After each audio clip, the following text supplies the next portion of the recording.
Hey everybody. Hope you're doing great. Happy Friday.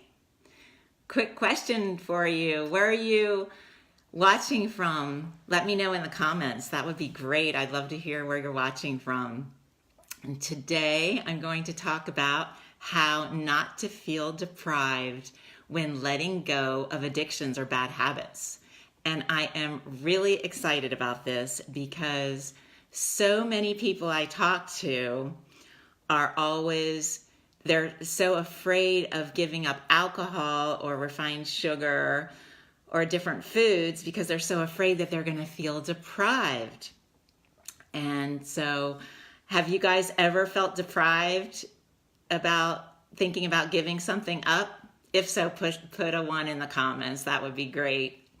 I mean, I can totally relate. I was 22 years old when I realized I had to stop drinking alcohol, that I had a drinking problem, and I had only been legal for a year. So I had only been legal for a year, and here I was 22 and I had to give it up. And I thought, oh my gosh, what am I going to do for fun? What am I going to do for a social life? And I had all these questions. And then a year and a half later, I quit smoking and I started binging on food and sugar. And someone told me, and I was miserable, and someone told me that I needed to quit eating refined sugar. And I was devastated. I thought, oh my gosh, I just quit smoking, I just quit drinking, and now I have to quit eating ice cream. I was crying. But I had to look at my situation. Where was I? I had just gained 10 pounds in 1 month, and I was busting out of my flight attendant uniform. And I was miserable. So I was desperate to try what anyone suggested. And someone told me to stay away from the refined sugar and eat 3 meals a day. And that's what I did. And I was able to lose all the weight that I had gained, and I started exercising and I started feeling really good. And then I thought I could eat like a normal person, and I went back to eating the sugar again. And it was like going in a boxing ring with Mike Tyson. Oh my gosh. I felt like I had just gotten beaten up. Have any of you ever felt like that after like a long night of drinking or eating? Have you ever felt like you just got beat up in a boxing ring? Put 2 in the comments if you can relate to that. Is getting beat up like that really deprivation? Is it? I don't think so. But relationships sometimes with different foods and alcohol are like being involved in a toxic relationship.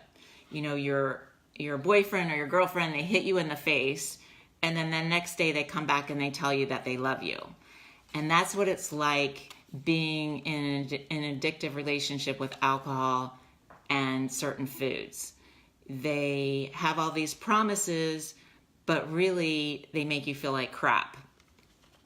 And so it's just, it's not really deprivation, staying away from them. And I know what they say. They say like everything in moderation. But what about the millions of people that can't moderate their food, that can't control it, that don't know how to moderate? I think about like my husband. I think my husband is he's very moderate. Like he will eat something sweet every now and again, and then he'll forget about it. Like we'll go to Wegmans, he'll get some chocolate chip cookies, he'll put them in the cabinet, he'll eat one, and then the rest of them will go stale. I mean, that to me is somebody that's like moderation. Not only is it a miracle that those cookies can be in the cabinets and they don't bother me anymore, but it's just always amazes me how he cannot eat the cookies. And he's never gained any weight. He's been the same weight since I've known him, and he doesn't really obsess about it or talk about it. So that to me is moderation. But going up and down, I don't know if that's really moderation when you really think about it. I don't know. I guess it just depends on how it affects you individually. And, how much is moderation in drinking? What is really moderation? I guess that's a personal question that you have to ask yourself. I guess if going out 5 or 6 times a week drinking is moderation, then I don't know. But is it? Is it real? I guess that's what you have to ask yourself. So I want to help bust the myth of deprivation so that you can look at it in a new way and move forward in your life. So here's the truth about deprivation. Are you ready? It's only deprivation if it's something that you actually need to live, like air or water or nutritious foods or connection with other people. It's not deprivation. We don't need alcohol or refined sugar to live.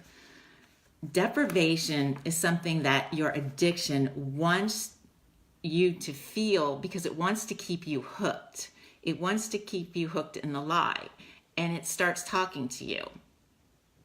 And I don't know if food and alcohol used to talk to me. I don't know if you can relate. Let me know. Put a 3 in the comments. But it would say, like, the mint chocolate chip ice cream would be in the freezer and it would say, Kathy, I'm in here. You want a second bowl. Or, Kathy, that guy just rejected you. You need me to make you feel better. I will make you feel better. I mean, has food or alcohol ever talked to you like that? Well, it talked to me like that a lot. And it was really, really powerful. And that sense of deprivation is real, but it's not that you're deprived of alcohol or the food. It's that you're deprived of giving yourself what you really need in your life. You don't need alcohol or refined sugar or a romance to live happy. You need water, air, nutritious food, love, and connection with others. And you need to take care of yourself. So just remember, it's only temporary and it's part of the change process, which includes fear. And it's the fear of really losing something. And you have to focus on what you're going to gain. And it's taking care of yourself at the deepest, deepest level. It's not deprivation. It's taking care of yourself at a deep level. So if you have kids or you see them acting out, ask yourself, why are they acting out? What are they deprived of? And it's probably love and connection, acceptance, presence, but they're not deprived of a cell phone or a car. They're maybe deprived of needing more attention or just needing someone to care more. Does this make sense? Am I making sense? Put an emoji in the comments if I'm making any sense. So not being present with your family because you are under the influence of a substance or obsessing about that cheesecake you want to eat or beating yourself up for eating it or feeling hungover and spending time in bed when you could be with your spouse or kids, that's not deprivation. Being the healthiest you can be so you can feel energized and engaged every day is not deprivation. Loving yourself and learning to love others is not deprivation. It's feeling like crap. That's not deprivation. So I'm going to give you 4 things that can help you not to feel deprived. So number 1, don't think of it forever. Just think for this one day or this 1 hour, I'm not going to drink alcohol. I'm not going to eat crappy foods. I'm going to take positive action for something that I really need in my life. Maybe it's a walk or more water, more rest, some nutritious foods, calling somebody that I really care about in my life and letting them know how much they mean to me. Number 2, write down the benefits of staying away from alcohol or other bad foods. Write down the pros and the cons. And the cons of eating and drinking hangovers and feeling bad about yourself and beating yourself up and losing time, money, bloating. I used to get so bloated when I drank. I was just so bloated. What is it costing you? What is it costing you? And what could it be like if you weren't, doing those things? You'd be more present with your family. You'd be feeling good about yourself. You wouldn't be feeling grumpy or grouchy or in a bad mood or angry or mean. I mean, I would just get so mean and angry because I was just in a bad mood because I didn't feel good about myself. I wasn't taking care of myself. And when you're not taking care of yourself, you just don't treat other people, well. So the better you treat yourself, the better you're going to treat other people. And think about how it's going to benefit your family and all the people around you when you start taking better care of yourself. And number 3, challenge your thinking. Is it really true I won't have a social life? And is a social life filled with destructive behavior? Is that really a social life? Is that really a social life? Hurting yourself. Knowing logically that deprivation, isn't really accurate, but just wait for your emotions to catch up because it takes time. And they will. It really is like a breakup with a toxic relationship. It really is like a breakup, and you go through that process of grieving that, and you know that it's not healthy, but sometimes you're still struggling with it.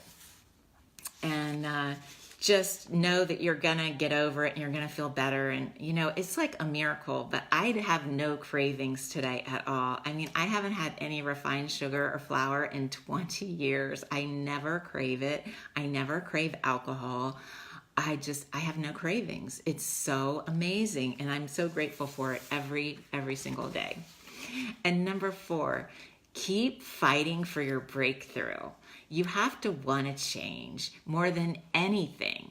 You just have to want to change. You have to be different. You just have to keep fighting for it. Don't quit. I promise you won't regret it. You're going to love it. And if you just keep on fighting for it and try to get support and outside help if you need it. So if you think this could be helpful for someone that please share it. If you ever have a topic that you want me to discuss, please let me know. I'd be happy to answer any of your questions. And thank you so much for watching, and I will see you next time. Have a great weekend. Bye.